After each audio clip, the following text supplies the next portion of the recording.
ಸಮಯ ಗುಡುಗು ಸಿಡಿಲಿನಿಂದ ಧಾರಾಕಾರವಾಗಿ ಮಳೆ ಸುರಿಯುತ್ತಿತ್ತು. ಆ ಮಳೆಯಲ್ಲಿ 30 ವರ್ಷದ ಮಹಿಳೆ ತನ್ನ 8 ವರ್ಷದ ಮಗುವನ್ನು ಎತ್ತಿಕೊಂಡು ಮಳೆಯಲ್ಲಿ ನೆನೆಯುತ್ತಾ ಆಸರಿಗಾಗಿ ಯಾವುದಾದರೂ ಗೂಡನ್ನು ಹುಡುಕುತ್ತಿದ್ದರು. ಅದೇ ಸಮಯದಲ್ಲಿ ಆಕೆಗೆ ಒಬ್ಬ ಸಾಧು ವಾಸಿಸುತ್ತಿದ್ದ ಗುಡಿಸಲೊಂದು ಕಾಣಿಸಿತು. ಆಕೆ ಆತುರದಿಂದ ನಡೆದುಕೊಂಡು ಹೋಗಿ ಆ ಗುಡಿಸಲಿನ ಬಾಗಿಲನ್ನು ಬಡಿದರು. ಸ್ವಲ್ಪ ಹೊತ್ತಿನ ನಂತರ ಬಾಗಿಲನ್ನು ತೆರೆದು ನೋಡಿದ ಸಾಧುಗಳು ಆಕೆಯ ನೆನೆದ ಮೈಯನ್ನು ನೋಡಿ ಮೂಕಸ್ತಬ್ಧರಾದರು. ಜೋರಾದ ಮಳೆಯಿಂದ ಆಕೆಯ ವಸ್ತ್ರಗಳು ಸಂಪೂರ್ಣ ನೆನೆದು ಅದರೊಳಗಿಂದ ಆಕೆಯ ಸೌಂದರ್ಯ ಎದ್ದು ಕಾಣುತ್ತಿತ್ತು. ಆಕೆಯನ್ನು ನೋಡಿದ ಸಾಧುಗಳು, ನೀನು ಯಾರು? ಈ ಕತ್ತಲ ರಾತ್ರಿಯ ಈ ವೇಳೆಯಲ್ಲಿ ಒಂಟಿಯಾಗಿ ಇಲ್ಲಿಗೇಕೆ ಬಂದಿದ್ದೀಯಾ? ನಿನಗೆ ಇಲ್ಲೇನು ಕೆಲಸ ಎಂದು ಕೇಳಿದರು. ಆಗ ಆ ಯುವತಿ ಭಯದಿಂದ, ಬಾಬಾ, ನಾನು ಪಕ್ಕದ ಊರಿನವಳು. ಕೆಲವರು ನನ್ನ ಮಾನವನ್ನು ಹಾಳು ಮಾಡಲು ಮತ್ತು ನನ್ನ ಮಗುವನ್ನು ಸಾಯಿಸಲು ಹಿಂಬಾಲಿಸುತ್ತಾ ಬರುತ್ತಿದ್ದಾರೆ. ದಯವಿಟ್ಟು ನನಗೆ ಈ ರಾತ್ರಿ ಇಲ್ಲಿ ತಂಗಲು ಅನುಮತಿ ಕೊಡಿ. ಬೆಳಿಗ್ಗೆ ಆಗುತ್ತಿದ್ದಂತೆ ನಾನು ಇಲ್ಲಿಂದ ಹೊರಡುತ್ತೇನೆ ಎಂದು ಹಂಗಲಾಚಿದಳು. ಆಕೆಯ ಮಾತಿಗೆ ಸಾಧುಗಳ ಹೃದಯ ಮಿಡಿದು ಅವಳನ್ನು ತನ್ನ ಗುಡಿಸಲಿನೊಳಗೆ ತಂಗಲು ಅನುಮತಿ ಕೊಟ್ಟರು. ನಂತರ ಆ ರಾತ್ರಿ ಆಕೆ ಆ ಗುಡಿಸಲಿನಲ್ಲಿ ನಿದ್ದೆಗೆ ಜಾರಿದಾಗ ಸಾಧುಗಳು ನಿಧಾನವಾಗಿ ಎದ್ದು ಆಕೆಯ ಬಳಿಗೆ ಹೋದರು. ಆಮೇಲೆ ಏನಾಯಿತು ಎಂದು ತಿಳಿದರೆ ನಿಮ್ಮ ರೋಮಗಳು ಎದ್ದು ನಿಲ್ಲುತ್ತವೆ. ಆಕೆ ಯಾಕೆ ಸಾಧುಗಳ ಬಳಿ ಬಂದಿದ್ದಳು ಎಂದು ತಿಳಿದರೆ ನಿಮ್ಮ ಕಣ್ಣುಗಳು ದೊಡ್ಡದಾಗುತ್ತವೆ. ಹೀಗಾಗಿ ಈ ಸ್ಟೋರಿಯನ್ನು ಎಲ್ಲೂ ಸ್ಕಿಪ್ ಮಾಡಬೇಡಿ, ಯಾಕಂದರೆ ಅಲ್ಪಜ್ಞಾನ ಅಪಾಯಕಾರಿಗೆ ಸಮಾನ. ಒಂದು ಕಾಲದಲ್ಲಿ ಗಂಗಾ ನದಿಯ ಪಕ್ಕದಲ್ಲಿ ಹಸಿರು ಹೊಲಗಳ ನಡುವೆ ಒಂದು ಚಿಕ್ಕ ಹಳ್ಳಿಯಿತ್ತು. ಆ ಹಳ್ಳಿಯ ಪಕ್ಕದಲ್ಲಿ ಒಂದು ಹಳೆಯ ಗುಡಿಸಲಿತ್ತು. ಆ ಗುಡಿಸಲಿನಲ್ಲಿ ಚಿದಾನಂದ ಎಂಬ ಒಬ್ಬ ಮಹಾನ್ ಸಾಧು ವಾಸಿಸುತ್ತಿದ್ದರು. ಅವರಿಗೆ ಸುಮಾರು 70 ವರ್ಷವಾಗಿತ್ತು. ಅವರ ಕಣ್ಣುಗಳಲ್ಲಿ ಶಾಂತಿ, ತಾಳ್ಮೆ, ಜ್ಞಾನದ ಬೆಳಕು ಎದ್ದು ಕಾಣುತ್ತಿತ್ತು.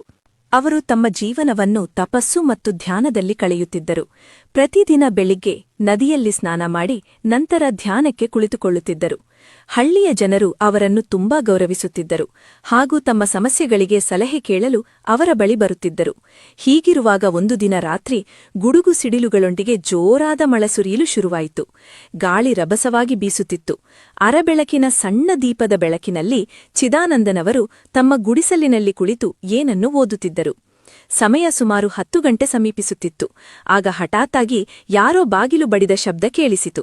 ಈ ಸಮಯದಲ್ಲಿ ಯಾರಿರಬಹುದು ಎಂದು ಚಿದಾನಂದ ಆಶ್ಚರ್ಯದಿಂದ ಬಾಗಿಲು ತೆರೆದರು. ಎದುರುಗಡೆ ಒಬ್ಬ ಸುಂದರ ಮಹಿಳೆ ತನ್ನ ಮಗುವಿನೊಂದಿಗೆ ನಿಂತಿದ್ದರು. ಆಕೆಯ ಸೀರೆ ಮಳೆಯಿಂದ ಸಂಪೂರ್ಣ ಒದ್ದೆಯಾಗಿ ಹನಿಗಳು ತೊಟ್ಟಿಕುತ್ತಿದ್ದವು. ಆಕೆಯ ಮುಖದಲ್ಲಿ ಆತಂಕ ಮತ್ತು ಆಯಾಸ ಎದ್ದು ಕಾಣುತ್ತಿತ್ತು. ಬಾಬಾ ಆಕೆಯನ್ನು ನೋಡಿ, ತಾಯಿ, ನೀನ್ಯಾರು? ಈ ಕತ್ತಲ ರಾತ್ರಿಯ ಈ ವೇಳೆಯಲ್ಲಿ ಒಂಟಿಯಾಗಿ ಇಲ್ಲಿಗೇಕೆ ಬಂದಿದ್ದೀಯಾ? ಇಲ್ಲೇನು ಕೆಲಸ ಎಂದು ಕೇಳಿದರು. ಆ ಮಹಿಳೆ ಭಯದಿಂದ, ಬಾಬಾ, ನಾನು ಪಕ್ಕದ ಊರಿನವಳು. ನನ್ನ ಹೆಸರು ಶಕುಂತಲ. ನನಗೆ ಸಹಾಯ ಬೇಕು. ದಯವಿಟ್ಟು ನನ್ನನ್ನು ಕಾಪಾಡಿ ಎಂದು ಹೇಳಿದರು. ಅವಳ ಪರಿಸ್ಥಿತಿ ನೋಡಿ ಚಿದಾನಂದಗೆ ಕನಿಕರವಾಯಿತು. ಅವರು, ಸರಿ ತಾಯಿ, ಒಳಗಡೆ ಬಾ ಮೊದಲು ಎಂದರು. ಆಕೆ ಭಯದಿಂದಲೇ ಗುಡಿಸಲಿನೊಳಗೆ ಹೆಜ್ಜೆ ಹಾಕಿದರು. ಚಿದಾನಂದ ಅವಳಿಗೆ ಕುಡಿಯಲು ನೀರು ಕೊಟ್ಟು, ತಾಯಿ, ನೀನೇನು ಭಯಪಡಬೇಡ. ಮೊದಲು ನೀನು ನಿರಾಳವಾಗಿ ಕುಳಿತುಕೋ. ನಿಧಾನವಾಗಿ ಏನಾಯಿತು ಹೇಳು. ನೀನು ಇಲ್ಲಿಗೆ ಏಕೆ ಬಂದೆ? ಏನಾಯಿತು? ಈ ಮಗು ಯಾರದು? ಎಲ್ಲವನ್ನೂ ಹೇಳು ಎಂದು ಕೇಳಿದರು. ಆಗ ಶಕುಂತಲ ತನ್ನ ಕತೆ ಹೇಳಲು ಶುರುಮಾಡಿದರು. ಬಾಬಾ, ನಾನು ಇದೇ ಪಕ್ಕದ ಊರಿನವಳು. ಬಾಲ್ಯದಿಂದಲೂ ನಾನು ಕಷ್ಟಗಳನ್ನು ಅನುಭವಿಸುತ್ತಾ ಬೆಳೆದವಳು. ನನ್ನ ತಂದೆ ತಾಯಿ ನಾನು ಚಿಕ್ಕವಳಿದ್ದಾಗಲೇ ತೀರಿಕೊಂಡರು. ನನಗೆ ಸಂಬಂಧಿಕರು ಯಾರೂ ಇರಲಿಲ್ಲ. ನನ್ನ ಅಜ್ಜಿ ನನ್ನನ್ನು ಸಾಕಿ ಬೆಳೆಸಿದರು. ನನ್ನ ಅಜ್ಜಿಗೆ ವಯಸ್ಸಾಗಿತ್ತು. ಅವರು ಕಣ್ಣು ಮುಚ್ಚುವ ಮುಂಚೆಯೇ ನನಗೆ ಒಬ್ಬ ವ್ಯಕ್ತಿಯೊಂದಿಗೆ ಮದುವೆ ಮಾಡಿಸಿದರು. ನನ್ನ ಪತಿ ತುಂಬಾ ಒಳ್ಳೆಯ ಮನುಷ್ಯ. ಅವರು ನನ್ನನ್ನು ತುಂಬಾ ಪ್ರೀತಿಸುತ್ತಿದ್ದರು. ನಾವಿಬ್ಬರೂ ತುಂಬಾ ಸಂತೋಷದಿಂದ ಜೀವನ ನಡೆಸುತ್ತಿದ್ದೆವು. ನಮಗೆ ಒಂದು ಸುಂದರವಾದ ಮಗಳು ಜನಿಸಿದರು. ನಾನು ನನ್ನ ಮಗಳು ಮತ್ತು ನನ್ನ ಪತಿ ಜೊತೆ ಸಂತೋಷದ ಜೀವನ ನಡೆಸುತ್ತಿದ್ದೆ. ಆದರೆ ನಮ್ಮ ಸಂತೋಷ ಹೆಚ್ಚು ದಿನ ಇರಲಿಲ್ಲ. ಒಂದು ದಿನ ಹಳ್ಳಿಗೆ ಪ್ಲೇಗ್ ರೋಗ ಬಂತು. ಆ ರೋಗದಿಂದ ಅನೇಕ ಜನ ಸತ್ತರು. ದುರದೃಷ್ಟವಶಾತ್ ನನ್ನ ಪತಿಗೂ ಆ ರೋಗ ತಗುಲಿತು. ಎಷ್ಟು ಪ್ರಯತ್ನಿಸಿದರೂ ಅವರನ್ನು ಉಳಿಸಿಕೊಳ್ಳಲು ಸಾಧ್ಯವಾಗಲಿಲ್ಲ. ಅವರು ನನ್ನನ್ನು ಮತ್ತು ನನ್ನ ಮಗಳನ್ನು ಅಗಲಿ ಹೋದರು. ಆನಂತರ ನಾನು ವಿಧವೆಯಾದೆ. ನನ್ನ ಮಗಳಿಗೆ ಆಗ ಕೇವಲ 5 ವರ್ಷ ವಯಸ್ಸು. ಅವಳನ್ನು ನೋಡಿಕೊಳ್ಳುವ ಜವಾಬ್ದಾರಿ ನನ್ನ ಮೇಲೆ ಬಿದ್ದಿತ್ತು. ನಮ್ಮ ಹಳ್ಳಿಯಲ್ಲಿ ವಿಧವೆಯರಿಗೆ ಜನರು ಗೌರವ ಕೊಡುತ್ತಿರಲಿಲ್ಲ. ನನ್ನ ಪತಿ ಸತ್ತ ನಂತರ ನಮ್ಮ ಆರ್ಥಿಕ ಪರಿಸ್ಥಿತಿ ತುಂಬಾ ಕೆಟ್ಟದಾಯಿತು. ನಾನು ಪ್ರತಿದಿನವೂ ಕಷ್ಟಪಟ್ಟು ದುಡಿಯುತ್ತಿದ್ದೆ. ಹೊಲಗಳಲ್ಲಿ ಕೆಲಸ ಮಾಡಿ, ಕೂಲಿ ಮಾಡಿ ನನ್ನ ಮಗಳಿಗೆ ಊಟ ಹಾಕುತ್ತಿದ್ದೆ. ಹಳ್ಳಿಯ ಕೆಲವು ಕೆಟ್ಟ ಮಂದಿ ನನ್ನನ್ನು ಕೆಟ್ಟ ದೃಷ್ಟಿಯಿಂದ ನೋಡುತ್ತಿದ್ದರು. ಕೆಲವರು ನನ್ನನ್ನು ಬಲಾತ್ಕಾರ ಮಾಡಲು ಪ್ರಯತ್ನಿಸಿದರು. ಆದ್ರೆ ನಾನು ಪ್ರತಿದಿನ ಅವರಿಂದ ತಪ್ಪಿಸಿಕೊಂಡು ಓಡಾಡುತ್ತಿದ್ದೆ. ಈ ದಿನ ಬೆಳಗ್ಗೆ ನನ್ನ ಮಗಳಿಗೆ ತೀವ್ರ ಜ್ವರ ಬಂದಿತ್ತು. ಅವಳಿಗೆ ಔಷಧ ಕೊಡಿಸಲು ನನ್ನ ಬಳಿ ಹಣವಿರಲಿಲ್ಲ. ನಾನು ಹಳ್ಳಿಯಲ್ಲೆಲ್ಲ ಸಹಾಯ ಕೇಳಿದೆ, ಆದರೆ ಯಾರೂ ನನಗೆ ಸಹಾಯ ಮಾಡಲಿಲ್ಲ. ನನ್ನ ಮಗಳು ಜ್ವರದಿಂದ ನನ್ನ ಕಣ್ಣೆದುರೇ ನಡುತ್ತಿದ್ಲು. ನಾನು ತುಂಬಾ ಅಸಹಾಯಕಳಾಗಿದ್ದೆ. ಆಗ ನನ್ನ ಮಗಳನ್ನು ಸುರಕ್ಷಿತ ಸ್ಥಳಕ್ಕೆ ಕರೆದುಕೊಂಡು ಹೋಗಬೇಕು ಎಂದು ನಾನು ನಿರ್ಧರಿಸಿದೆ. ಹೀಗಾಗಿ ರಾತ್ರೋರಾತ್ರಿ ನನ್ನ ಮಗಳನ್ನು ಎತ್ತುಕೊಂಡು ಈ ದಾರಿಯಲ್ಲಿ ಬರುತ್ತಿದ್ದಾಗ ನಮ್ಮ ಹಳ್ಳಿಯ ಕೆಲವರು ನನ್ನನ್ನು ನೋಡಿ ನನ್ನ ಹಿಂದೆಯೇ ಬಂದರು. ಸ್ವಲ್ಪ ದೂರ ಬರುತ್ತಿದ್ದಂತೆ ಅವರು ನನ್ನನ್ನು ತಡೆದು ನನ್ನ ಮಾನವನ್ನು ಹಾಳು ಮಾಡಲು ಪ್ರಯತ್ನಿಸಿದರು. ಆದರೆ ನಾನು ಅವರಿಂದ ತಪ್ಪಿಸಿಕೊಂಡು ಅಲ್ಲಿಂದ ಓಡಿ ಬಂದೆ. ಈ ಮಳೆಯಲ್ಲಿ ನನಗೆ ಬೇರೆ ದಾರಿ ಕಾಣದೆ ನಿಮ್ಮ ಗುಡಿಸಲನ್ನು ನೋಡಿ ಇಲ್ಲಿಗೆ ಬಂದೆ. ಬಾಬಾ, ನನ್ನ ಮಗಳಿಗೆ ಜ್ವರ ಹೆಚ್ಚಾಗಿದೆ. ಅವಳು ತುಂಬಾ ಕಷ್ಟಪಡುತ್ತಿದ್ದಾಳೆ. ದಯವಿಟ್ಟು ನಮಗೆ ಸಹಾಯ ಮಾಡಿ ನನ್ನ ಮಗಳನ್ನು ಉಳಿಸಿ ಎಂದು ಹೇಳುತ್ತಾ ಶಕುಂತಲಾ ಅಳಲು ಶುರು ಮಾಡಿದರು. ಚಿದಾನಂದ್ ಎಲ್ಲವನ್ನೂ ಕೇಳಿಸಿಕೊಂಡರು. ಅವರ ಮನಸ್ಸಿನಲ್ಲಿ ಯಾವುದೇ ಅನುಮಾನವಿರಲಿಲ್ಲ. ಆಕೆಯ ಮಾತುಗಳಲ್ಲಿ ಪ್ರಾಮಾಣಿಕತೆ ಎದ್ದು ಕಾಣುತ್ತಿತ್ತು. ತಾಯಿ, ನೀನು ಚಿಂತಿಸಬೇಡ. ನೀನು ಮತ್ತು ನಿನ್ನ ಮಗಳು ಇಲ್ಲಿ ಸುರಕ್ಷಿತವಾಗಿರುವಿರಿ. ನಾನು ನನ್ನ ಕೈಲಾದ ಸಹಾಯ ಮಾಡುತ್ತೇನೆ ಎಂದರು. ಅವರು ತಮ್ಮ ಬಳಿಯಿದ್ದ ಕೆಲವು ಗಿಡಮೂಲಿಕೆಗಳನ್ನು ತೆಗೆದುಕೊಂಡು ಅವುಗಳನ್ನು ಚೆನ್ನಾಗಿ ಅರೆದು ಶಕುಂತಲಾ ಮಗಳ ಹಣೆಗೆ ಲೇಪಿಸಿದರು. ನಂತರ ಅವಳಿಗೆ ಕುಡಿಯಲು ಸ್ವಲ್ಪ ಕಷಾಯ ಕೊಟ್ಟರು. ಚಿದಾನಂದರ ಸೇವೆ ಮತ್ತು ಅವರ ದಯೆ ನೋಡಿ ಶಕುಂತಲಾ ಕೃತಜ್ಞಳಾದರು. ಬಾಬಾ, ನೀವು ನನ್ನ ಜೀವನದಲ್ಲಿ ದೇವರು ಕಳುಹಿಸಿದ ದೇವದೂತರಿದ್ದಂತೆ. ನಿಮ್ಮ ಈ ಉಪಕಾರವನ್ನು ನಾನು ಯಾವತ್ತೂ ಮರೆಯುವುದಿಲ್ಲ ಎಂದರು. ಚಿದಾನಂದ್ ಹೇಳಿದರು, ಇಲ್ಲ ತಾಯಿ, ಇದು ನನ್ನ ಕರ್ತವ್ಯ. ಕಷ್ಟದಲ್ಲಿರುವವರಿಗೆ ಸಹಾಯ ಮಾಡುವುದು ನಮ್ಮ ಧರ್ಮ. ನೀನು ಮತ್ತು ನಿನ್ನ ಮಗಳು ಇಂದು ರಾತ್ರಿ ಇಲ್ಲಿ ವಿಶ್ರಾಂತಿ ಪಡೆಯಿರಿ. ನಾಳೆ ಬೆಳಗ್ಗೆ ನಿನ್ನ ಮಗಳಿಗೆ ಸ್ವಲ್ಪ ವಾಸಿಯಾಗುತ್ತದೆ. ಆ ನಂತರ ನೀವು ಸುರಕ್ಷಿತವಾಗಿ ಹೋಗಬಹುದು ಎಂದರು. ಶಕುಂತಲಾ ತನ್ನ ಮಗಳನ್ನು ಮಡಿಲಲ್ಲಿ ಮಲಗಿಸಿಕೊಂಡಳು. ಚಿದಾನಂದ್ ಮತ್ತೊಂದು ಮೂಲೆಯಲ್ಲಿ ಧ್ಯಾನಕ್ಕೆ ಕುಳಿತುಕೊಂಡರು.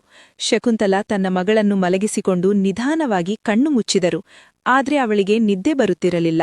ಅವಳು ತನ್ನ ಕಣ್ಣುಗಳನ್ನು ಸ್ವಲ್ಪ ತೆರೆದು ಚಿದಾನಂದರನ್ನು ಗಮನಿಸಲು ಶುರುಮಾಡಿದರು. ಚಿದಾನಂದ್ ಸ್ವಲ್ಪ ಕಣ್ಣು ತೆರೆದು ಆಕೆಯನ್ನು ನೋಡುತ್ತಾ ತನ್ನ ತುಟಿ ಸವರಿಕೊಂಡರು. ಇದನ್ನು ನೋಡಿದ ಶಕುಂತಲಾಗೆ ಸ್ವಲ್ಪ ಕಳವಳವಾಯಿತು. ಸಾಧುಗಳು ನನ್ನನ್ನು ನೋಡಿ ಏಕೆ ತುಟಿ ಸವರಿಕೊಂಡರು ಎಂದು ಆತಂಕವಾಯಿತು. ಸ್ವಲ್ಪ ಸಮಯ ನಂತರ ಚಿದಾನಂದವರು ಧ್ಯಾನ ಮಾಡಿ ಮುಗಿಸಿ ಆನಂತರ ತಮ್ಮ ಆಸನದಲ್ಲಿ ಮಲಗಿಕೊಂಡರು. ಗುಡಿಸಲಿನೊಳಗೆ ಕತ್ತಲು ಹೆಚ್ಚಾಗಿತ್ತು. ಮಂದದೀಪದ ಬೆಳಕು ಅವರ ಮುಖದ ಮೇಲೆ ಬೀಳುತ್ತಿತ್ತು. ಹೊರಗೆ ಗಾಳಿ ಮಳೆ ಕಡಿಮೆಯಾಗಿರಲಿಲ್ಲ. ಅರ್ಧ ಗಂಟೆ ಕಳೆದ ನಂತರ ಇದ್ದಕ್ಕಿದ್ದ ಹಾಗೆ ಚಿದಾನಂದ್ ನಿಧಾನವಾಗಿ ತಮ್ಮ ಸ್ಥಾನದಿಂದ ಎದ್ದು ಶಕುಂತಲಾಳ ಕಡೆಗೆ ನಡೆದು ಬಂದರು. ಆಕೆಯ ಸೌಂದರ್ಯವನ್ನು ನೋಡಿ ಅವರ ಮನಸ್ಸಿನಲ್ಲಿ ದುಷ್ಟ ಆಲೋಚನೆಗಳು ಸುಲಿದಾಡುತ್ತಿದ್ದವು. ಒಂದು ಕ್ಷಣದಲ್ಲಿ ತಮ್ಮನ್ನು ತಾವೇ ಮರೆತರು ಅವರು ತಮ್ಮ ಕೈಯನ್ನು ಶಕುಂತಲಾಳ ಕಡೆ ಚಾಚಿದರು. ಶಕುಂತಲಾ ನಿದ್ದೆ ಮಾಡುತ್ತಿದ್ದಾಳೆ ಎಂದು ಭಾವಿಸಿ ಅವಳನ್ನು ಮುಟ್ಟಲು ಪ್ರಯತ್ನಿಸಿದರು. ಆದರೆ ಶಕುಂತಲಾ ಅವರ ಕೈ ಹತ್ತಿರ ಬರುತ್ತಿದ್ದಂತೆ ನಿಧಾನವಾಗಿ ಮಗ್ಗುಲು ತಿರುಗಿ ನಿದ್ದೆಯಲ್ಲಿರುವಂತೆ ನಟಿಸಿದರು. ಅವಳ ದೇಹದಲ್ಲಿ ಒಂದು ಕಂಪನ ಉಂಟಾಯಿತು.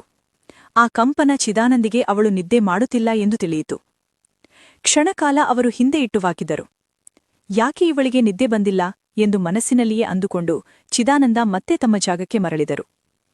10 ನಿಮಿಷಗಳು ಕಳೆದವು. ಚಿದಾನಂದ ಮತ್ತೆ ನಿಧಾನವಾಗಿ ಎದ್ದು ಈ ಬಾರಿ ಅವರು ಎಚ್ಚರಿಕೆಯಿಂದ ನಿಧಾನವಾಗಿ ಶಕುಂತಲಾ ಹತ್ತಿರ ಬಂದರು. ತಮ್ಮ ಕೈಯನ್ನು ಮತ್ತೊಮ್ಮೆ ಅವಳ ಕಡೆ ಚಾಚಿದರು. ಶಕುಂತಲಾ ಈ ಬಾರಿ ಸ್ವಲ್ಪ ಹೆಚ್ಚು ದೂರಕ್ಕೆ ತಿರುಗಿ ಮಗ್ಗುಲು ಬದಲಾಯಿಸಿ ನಿದ್ದೆ ಬರುತ್ತಿಲ್ಲ ಎಂಬಂತೆ ನಿಟ್ಟಿಸ್ತಿರುಬಿಟ್ಟಳು. ಚಿದಾನಂದ ಮತ್ತೊಮ್ಮೆ ನಿರಾಸೆಗೊಂಡರು. ಈ ರೀತಿ ಆ ರಾತ್ರಿಯಲ್ಲಿ ಚಿದಾನಂದ 5-6 ಬಾರಿ ಶಕುಂತಲಾಳನ್ನು ಮುಟ್ಟಲು ಪ್ರಯತ್ನಿಸಿದರು. ಆದರೆ ಪ್ರತಿ ಬಾರಿ ಶಕುಂತಲಾ ಹೆಚ್ಚು ಜಾಗರೂಕತೆಯಿಂದ ನಿದ್ದೆಯಲ್ಲಿರುವಂತೆ ನಟಿಸಿ ಚಿದಾನಂದರ ಕೈಗೆ ಸಿಗದೆ ತಪ್ಪಿಸಿಕೊಂಡಳು. ಅವಳ ಪ್ರತಿ ಚಲನವನದಲ್ಲಿ ಒಂದು ಸೂಕ್ಷ್ಮ ಹಿಂಜರಿಕೆ ಇತ್ತು. ಅವಳು ನೇರವಾಗಿ ಪ್ರತಿಕ್ರಿಯಿಸದೆ ನಿದ್ದೆಯಲ್ಲೇ ಆತನನ್ನು ದೂರವಿರಿಸುತ್ತಿದ್ದಳು. ಚಿದಾನಂದ್ ಆಕೆಯ ನಟನೆಯನ್ನು ಅರ್ಥಮಾಡಿಕೊಂಡರು. ಆದರೆ ಅವಳನ್ನು ನೇರವಾಗಿ ಕೇಳುವ ಧೈರ್ಯ ಮಾಡಿಲ್ಲ. ಅವರ ಮನಸ್ಸಿನಲ್ಲಿ ಹತಾಶೆ ತುಂಬಿತ್ತು. ಅವರು ತಮ್ಮ ಕೋರಿಕೆಯನ್ನು ನೆರವೇರಿಸಿಕೊಳ್ಳಲು ಸಾಧ್ಯವಾಗಲಿಲ್ಲ ಎಂದು ಅವರ ಮುಖದಲ್ಲಿ ಸ್ಪಷ್ಟವಾಗಿ ಕಾಣುತ್ತಿತ್ತು. ಬೆಳಿಗ್ಗೆ ಆಯಿತು. ಶಕುಂತಲಾ ಕಣ್ಣು ತೆರೆದರು. ಅವಳ ಮಗಳು ಶಾಂತವಾಗಿ ನಿದ್ದೆ ಮಾಡುತ್ತಿದ್ದರು. ಚಿದಾನಂದ ಎದ್ದು ಏಕೆಯ ಬಳಿ ಬಂದರು. ಶಕುಂತಲಾ ಹೇಳಿದಳು, ಬಾಬಾ, ನಾವು ಹೊರಡುತ್ತೇವೆ. ನಿಮ್ಮ ಉಪಕಾರವನ್ನು ನಾವು ಎಂದಿಗೂ ಮರೆಯುವುದಿಲ್ಲ ಎಂದರು. ಚಿದಾನಂದ, ಕಿರಣೆಗೆಯಲ್ಲಿ? ಶಕುಂತಲಾ, ಯಾಕಿಷ್ಟು ಆತುರಪಡುತ್ತೀಯಾ? ನಿನ್ನ ಮಗಳು ಇನ್ನೂ ಸಂಪೂರ್ಣವಾಗಿ ಗುಣಮುಖಳಾಗಿಲ್ಲ. ಇನ್ನೂ ಒಂದು ದಿನ ಇಲ್ಲೇ ವಿಶ್ರಾಂತಿ ಪಡೆಯಿರಿ. ಮಗುವಿನ ಆರೋಗ್ಯ ಸಂಪೂರ್ಣವಾಗಿ ಸುಧಾರಿಸಿದ ಮೇಲೆ ನೀವು ಹೋಗಬಹುದು. ಅಷ್ಟಕ್ಕೂ ನಿಮ್ಮ ಹಳ್ಳಿಯ ಜನರು ನಿಮ್ಮನ್ನು ಕೆಟ್ಟ ದೃಷ್ಟಿಯಿಂದ ನೋಡುತ್ತಿದ್ದಾರೆಂದು ನೀವೇ ಹೇಳಿದಿರಲ್ಲ. ಈ ಗುಡಿಸಲಿನಲ್ಲಿ ನೀವು ಸುರಕ್ಷಿತವಾಗಿರುವಿರಿ. ಹೊರಗೆ ಹೋಗಿ ಮತ್ತೊಮ್ಮೆ ಅಪಾಯಕ್ಕೆ ಸಿಲುಕಿಕೊಳ್ಳುವುದು ಬೇಡ ಎಂದರು. ಶಕುಂತಲಾ ಮನಸ್ಸಿನಲ್ಲಿ ಚಿದಾನಂದ ಕಾಮು ಎಂದು ತಿಳಿದಿದ್ದರೂ ಕೂಡ ಸರಿ ಬಾಬಾ, ನಿಮ್ಮ ಇಚ್ಛೆಯಂತೆ ಆಗಲಿ ಎಂದು ಒಪ್ಪಿಕೊಂಡಳು. ಚಿದಾನಂದ ನಕ್ಕರು. ಅವರ ಆಸೆಗೆ ಮತ್ತೊಂದು ದಿನ ಸಿಕ್ಕಿತ್ತು. ಆ ದಿನವಿಡೀ ಶಕುಂತಲ ಗುಡಿಸಲಿನಲ್ಲಿ ಸಣ್ಣಪುಟ್ಟ ಕೆಲಸಗಳನ್ನು ಮಾಡುತ್ತಾ ಚಿದಾನಂದನೊಂದಿಗೆ ಸಾಮಾನ್ಯವಾಗಿ ಮಾತನಾಡುತ್ತಿದ್ದರು. ಚಿದಾನಂದ ಕೂಡ ತಾನೊಬ್ಬ ದೊಡ್ಡ ಸಾಧು ಎಂದು ತೋರಿಸಿಕೊಳ್ಳುತ್ತಾ ಧರ್ಮದ ಮಾತುಗಳನ್ನಾಡುತ್ತಾ ಶಕುಂತಲಾಳ ನಂಬಿಕೆಯನ್ನು ಗಳಿಸಲು ಪ್ರಯತ್ನಿಸುತ್ತಿದ್ದರು. ರಾತ್ರಿಯಾಯಿತು. ಊಟ ಮುಗಿದ ನಂತರ ಇಬ್ಬರೂ ತಮ್ಮ ತಮ್ಮ ಜಾಗದಲ್ಲಿ ಮಲಗಿಕೊಂಡರು.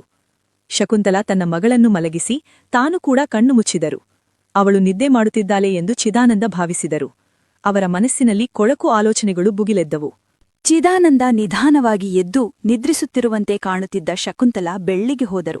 ಅವರ ಕೈಗಳು ನಿಧಾನವಾಗಿ ಶಕುಂತಲಾಳ ಕಡೆಗೆ ಚಾಚಿದವು. ಅವರ ಕೈ ಶಕುಂತಲಾಳನ್ನು ಮುಟ್ಟುವ ಮುನ್ನವೇ ಶಕುಂತಲಾ ಮಿಂಚಿನ ವೇಗದಲ್ಲಿ ಕಣ್ಣು ತೆರೆದರು.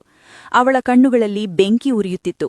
ಆಕೆ ತನ್ನ ತಲೆಯ ಬಳಿ ಇರಿಸಿದ್ದ ತೀಕ್ಷ್ಣವಾದ ಕತ್ತಿಯನ್ನು ಕೈಗೆತ್ತಿಕೊಂಡರು. ಆ ಕತ್ತಿಯ ಹೊಳಪು ಮಂದ ಬೆಳಕಿನಲ್ಲಿ ಇನ್ನಷ್ಟು ತೀಕ್ಷ್ಣವಾಗಿ ಕಾಣುತ್ತಿತ್ತು. ಚಿದಾನಂದ ದಿಗ್ಭ್ರಾಂತರಾಗಿ ಹಿಂದೇಟು ಹಾಕಿದರು.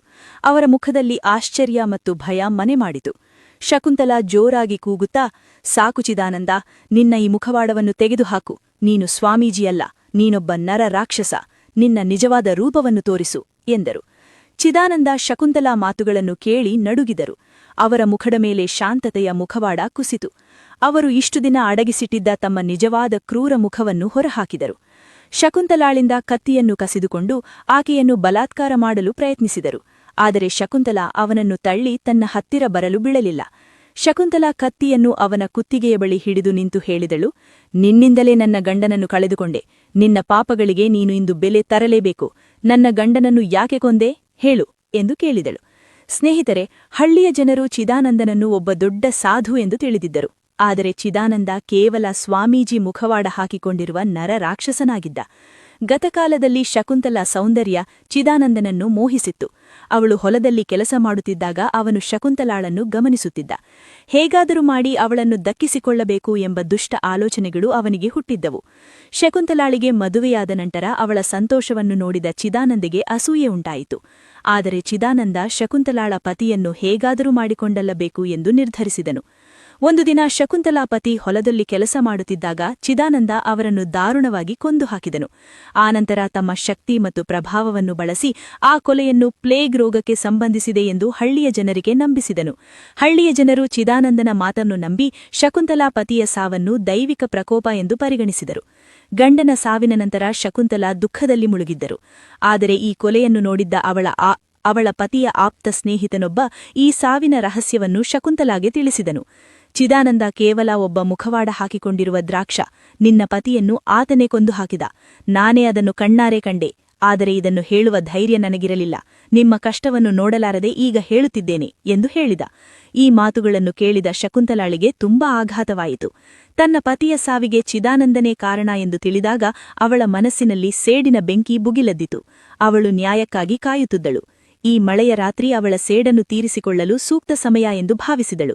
ನನ್ನ ಮಗಳು ಅನಾರೋಗ್ಯದಿಂದ ಇದ್ದಾಳೆ ಎಂದು ಸುಳ್ಳು ಹೇಳಿ ಚಿದಾನಂದನ ಗುಡಿಸಲಿಗೆ ಬಂದು ಆತ ತನ್ನ ನಿಜವಾದ ರೂಪವನ್ನು ತೋರಿಸುವವರೆಗೆ ಕಾಯುತ್ತಿದ್ದಳು.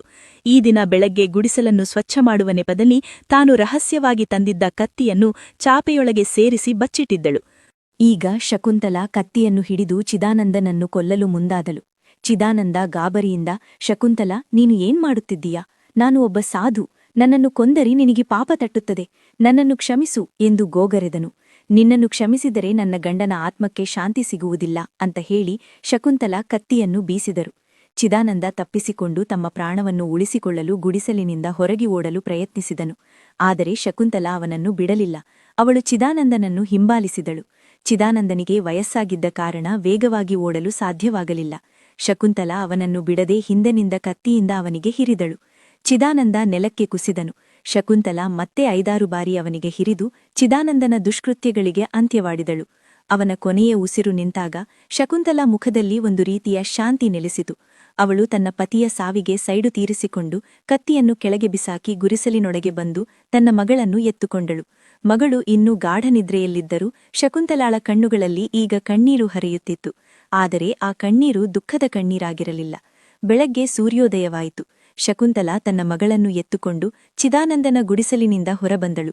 ಅವಳು ಇನ್ನೂ ಆ ಹಳ್ಳಿಯಲ್ಲಿ ವಾಸಿಸಲು ಇಷ್ಟಪಡಲಿಲ್ಲ. ಹೊಸ ಜೀವನವನ್ನು ಕಟ್ಟಿಕೊಳ್ಳಲು ಸಿದ್ಧಳಾದಳು. ತನ್ನ ಮಗಳೊಂದಿಗೆ ದೂರದ ಒಂದು ಹೊಸ ಊರಿನ ಕಡೆ ಹೆಜ್ಜೆ ಹಾಕಿದಳು. ಚಿದಾನಂದನ ಕರಾಳ ಸತ್ಯ ಎಂದಿಗೂ ಹಳ್ಳಿಯ ಜನರಿಗೆ ತಿಳಿಯಲಿಲ್ಲ. ಅವರು ಚಿದಾನಂದನ ಸಾವನ್ನು ಒಂದು ರಹಸ್ಯವಾಗಿಯೇ ಉಳಿಸಿಕೊಂಡರು. ಸ್ನೇಹಿತರೆ, ಮುಖವಾಡದ ಹಿಂದೆ ಅಡಗಿದ ದುಷ್ಟತನವನ್ನು ಗುರುತಿಸುವುದು ಬಹಳ ಮುಖ್ಯ. ಒಳ್ಳೆಯತನದ ಹಿಂದೆ ಕೆಟ್ಟ ಉದ್ದೇಶಗಳು ಅಡಗಿರಬಹುದು. ನ್ಯಾಯಕ್ಕಾಗಿ ಹೋರಾಡುವುದು ಮತ್ತು ಧೈರ್ಯದಿಂದ ಸತ್ಯವನ್ನು ಎದುರಿಸುವುದು ಮುಖ್ಯ ಎಂದು ಹೇಳುತ್ತಾ ಈ ವಿಡಿಯೋ ಮುಗಿಸುತ್ತಿದ್ದೇವೆ. ಮುಂದಿನ ಇಂತಹದೇ ವಿಡಿಯೋಗಳಿಗಾಗಿ ನಮ್ಮ ಚಾನೆಲ್ ಸಬ್ಸ್ಕ್ರೈಬ್ ಮಾಡಿ. ಧನ್ಯವಾದಗಳು ಸ್ನೇಹಿತರೆ.